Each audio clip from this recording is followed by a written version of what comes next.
Hey everybody, welcome back to the Crypto Sherpa channel where I read you that crypto news. Today's article comes from Cryptopolitan, and Vitalik Buterin takes us through what comes next for Ethereum after blobs. Now, I'm sure a lot of you out there are like going, what are blobs? Well, the man himself is going to explain this for us, and let's just dive right on in because it might get a little technical. So here we go. Vitalik Buterin, the man, the myth, the legend, back with us to discuss what is coming next for the blockchain diva Ethereum. In the aftermath of the Dinkin hard fork, an iconic event that launched on the Ethereum network into a new scaling paradigm with the introduction of proto-dank sharding, also known as EIP 4844, or you know it as blob. So that's basically what blobs are on Ethereum. But right out of the gate, this move slashed the cost of roll-up transactions by a whole lot, over 100 times cheaper, because blobs were basically free. Just recently, we've seen blobs getting more action, and the cost for using them started to find its groove as more folks began using Blobscription's protocol. Now, Vitalik Buterin said after blobs hit the scene, scaling Ethereum went from a massive leap to just figuring out the next steps. It's more about the nitty gritty now. He's talking about making blobs work harder and making sure rollups use each blob to its fullest. The big earth shattering changes to Ethereum, according to Vitalik Buterin, we've seen most of them. Now it's more about fine tuning and looking towards issues that matter more to app developers and users. Now, what is Ethereum's new direction? Well, Ethereum's been on a slow movement towards something called a layer 2 centric ecosystem. This means the heavy lifting isn't done by the main Ethereum blockchain, which is the layer 1, but by these new layers built on top of it. Major apps are moving to L2. Payments are being done on L2 by default, and wallets are getting designed around using multiple layer 2s. Now, this whole shift was planned aiming to make a special space in Ethereum blocks that can hold data for layer 2 projects, but isn't messed with by Ethereum's main brain, the EVM. Now, this is about setting the stage so in the future, nodes can just check bits of data to confirm everything's there without needing to look at everything. This trick called data availability sampling could let Ethereum hold a lot more data, aiming for about 16 megabytes per slot. Now, the EIP 4844, the blob thingy, I just love how it's called the blob thing. It's pretty funny. But it doesn't get us all the way there.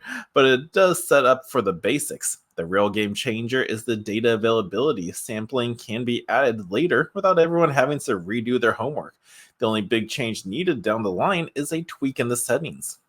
Now, what is exactly the next steps for Ethereum? So, what's next? Vitalik talked about two big to-dos, getting more data into each blob and making layer 2s smarter about using this data. There's talk about a newbie version of the data availability sampling called Peer DAS, or is it Peer DAS? The Peer DAS. Let me know in the comments how to say it pronouncedly, because I know a lot of you out there do not like when I mispronounce some things. But these are where nodes share the load of holding onto data. This could let Ethereum handle a lot more data without breaking a sweat. And to keep things from getting too wild, there are ideas like the EIP 7623 to keep the size of regular Ethereum blocks in check, making it safer to turn up the dial on how much data and how many transactions Ethereum can handle.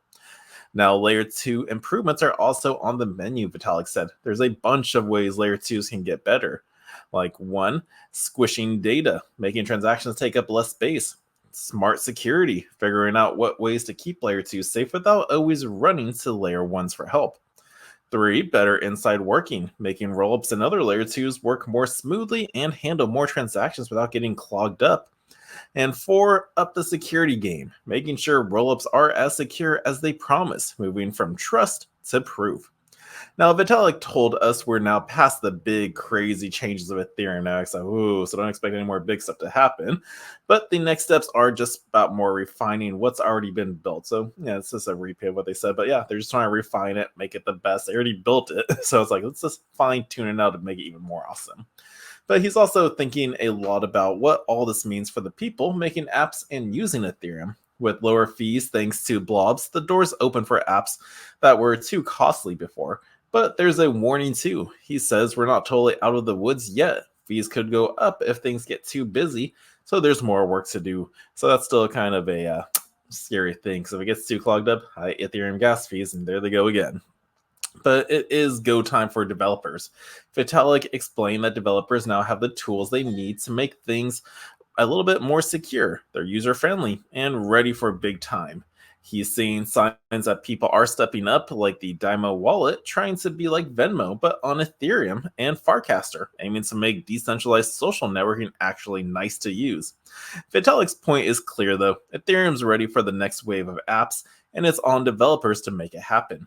He's also saying Ethereum isn't just about just making transactions anymore. It's about building a whole new kind of internet with privacy, voting, and community at its heart. And for the app still kicking it old school on Ethereum's main layer, it's time to level up and get with the times, boys. Embrace layer 2s, the new tools Ethereum got to offer. So that's all right. So stop building on the old stuff. Test out this new amazing stuff they got coming for us. And it makes it more safe. It makes it secure. And yeah, we got to test it out. But yeah, that's what's coming next for Ethereum. So I hope you guys did get a lot of information from this. We're informed, you enjoyed it. And if you did, smash that thumbs up, subscribe to the channel. And until next time, the Crypto Sherpa is out.